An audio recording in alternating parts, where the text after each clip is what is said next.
Let's start with, in this division, pretty big changes. Where should we start? Let's scroll as we look at FanDuel Sportsbook. The reigning champion Bills are still the favorites at plus 160. Isn't a whole lot of separation between them, Buffalo. Let's see. Buffalo, Miami, and the Jets at the top. Pats, massive under. I love the Pats here. Massive underdogs at plus 2,400. That's so stupid to round things out. But we're going to get into the Bills here. And speaking of Bills, I have to say congratulations to Billy Joel, guys. Billy Joel? Get to the question, Kay. What, Uptown Girl? Come on, Piano Man. Girl. Billy Joel celebrate. You know what's so funny? If you look, this is okay. This is Brian. Brian is, oh no, Eric is like this. Randy Johnson over here killing birds in his path. Brian, wonderful, loving dad that he is, underhanding to me, like maybe it'll land on Kay in her lap. Like this is the difference between Start the fire, ask the question, frickin' frack over here. He celebrated his 75th birthday this week. A happy birthday. Thank you very much, Billy Joel. Okay, my question for the Bills. Enough. My question for the Bills, the unanswered one, and Brian's a Bills fan. Have they done enough to support Josh Allen? Well, leaning in the no direction for me. They trade Stephon Diggs. They lose Gabe Davis in free agency, a guy who wanted nothing but to be the number one in this receiving room. And all eyes are on said room. There isn't an established number one in the group. Brandon Beane's did a pretty good job acquiring talent, right? He spent a second rounder on who's a star, Keon Coleman. All right, we love him, but is he going to be the boss on the field? He went out and got some solid vets too. Curtis Samuel, speedster still, I think. Mac Hollins, Chase Claypool. Never quite lived up to his talent, right? They grabbed him in free agency. Then, of course, they've got Khalil Shakir, the guy whose name was trending when the Red Wedding happened. And he was a top receiver when Brady took over as the offensive coordinator just last year. This isn't an eye-popping group on paper, but they have Josh Allen throwing them the ball. And you got to factor in, friend of the show, Dalton Kincaid, and he's going to be used. James Cook, this was the real game changer, right? Brady came in and switched up the play calling. If you look at this, under Ken Dorsey, the Bills, middle of the pack in rushing. I bitched about it literally every day on this very program. And they were almost 60% pass. Under Brady, the Bills led the league in rushing attempts per game. They were actually the heaviest run team in the league when he took over. They really leaned on James Cook and Josh to carry the load, and it was working. The Bills were 5-5 under Dorsey. They finished 7-2 with Brady's approach, which is balanced and works better. So while the Bills' offense might look a little different than we've gotten used to in the past, I do think we're going to see continued success, even if that receiver group can't sniff what Diggs did as a true number one. Maybe it ends up being a better situation. All right, if you guys have questions about the Bills, we'll have Drew Bledsoe actually on the show. So it's kind of funny because it's like I'm so for them running in Buffalo, and then I look at Justin Herbert and the Chargers, and I'm such a hypocrite because I'm like, you're going to run? Roman, you're going to balance this attack with this thing? I don't want to see it because they've got Justin, who's got the arm. Josh Allen has a similar skill set, but it's just not the way you win games and get far.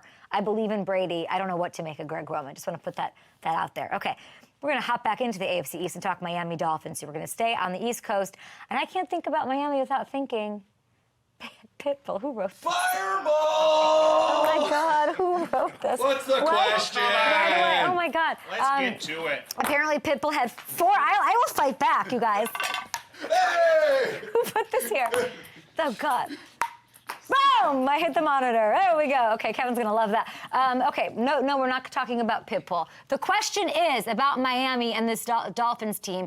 It's not about the offense. They're fine, they're good, whatever. What's the defense going to look like, people? I don't think any unit in the entire NFL has undergone as much change as what's happened in Miami. The Dolphins, they lose Vic Fangio, who I love, and over 50% of the defensive snaps from a year ago, Christian Wilkins, Xavier Howard, they're gone. They add star power. They get Poyer. They get Chop Robinson out of Penn State, Jordan Brooks from Seattle. The Dolphins will get back pass rushers Jalen Phillips, Bradley Chubb. I mean, when he left last year, things really changed. Our astronaut friend, they suffered those season-ending injuries last year. We know the offense. It's going to be explosive. We don't know what the defense is. That's the question. And there's Anthony Weaver, what are you all about? That's their new DC. We know he's an attacking, aggressive son of a. We know that because that's the kind of defense they have in Baltimore. Is this the same? Does it just carry over? As we know, offense can only take you so far, and I think the defense is going to be what determines how far this Dolphin squad can go. They're excited, this fan base. They're rearing to get some damage done. You've got like, what does Rodgers look like as we flip over to the Jets here? But I mean, do you guys see the video of the jet that had to make? Oh, come on, the jet. Get to the question. An airplane show. All right, Sully Sullenberger. He just said it's not an airplane show. We've officially jumped the shark. Eric, you're the comedian. Brian's killing you. How does that feel? Brian is killing you. Dad jokes.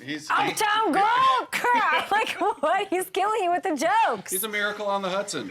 Oh my God. Okay, the actual question for the Jets is, are they done adding weapons around Aaron Rodgers? They've had a busy old offseason, haven't they? They added 4 new pieces to the O-line. Aaron Rodgers smoking cigars at the Derby. He's fine. They get third-rounder Malachi Corley as a receiver. Not a bad haul. They did their thing. Brees, Garrett Wilson, still there. They didn't move up to snag one of the big 3 receivers. It kind of makes me wonder, are we done? Are we good? Is this it? Is this what we're, this is as much of this is our shot as I think that there is. I'm not saying Aaron can't play till as long as he freaking wants to. I don't know how long he wants to play. But this seems as windowy as it gets. Okay, this is a greenhouse of an NFL situation here. It's all that they see is the window, and it is, I think. So they do have, the reason I'm thinking this is they have the dough. They've got cap space. They can move a couple decimals around. They can hide some money under the mattress, make something happen. They got money. They have assets in next year's draft, too. And they have when's Aaron turning 40? When's his birthday? He's 40 now. He's 40 now. Mm-hmm. Happy belated birthday. 40-year-old quarterback coming off an Achilles injury. Like, window is now. I think if I'm Aaron, I'm like, all in. All the chips, pull it this is like one of those where like the person's at the table taking their earrings off and putting it in, like the diamonds, the whatever, like taking the gold out of their teeth. Like put it all in and make a run at this thing. And I don't really know what that means, but I'd like to see it happen, yeah. And there's some, I think they add somebody else. And I think it's a blockbuster-y ad. That's what I think. Okay, let's keep going to more questions here. Who should we go to next? Who do we leave off here? Patriots. Patriots? Okay, finally, New England Patriots. Okay. I don't feel bad for New England because they are being so undervalued. But I do feel bad because we're supposed to get a glimpse of, what the hell are you doing? The Northern Lights. I will swear and get us.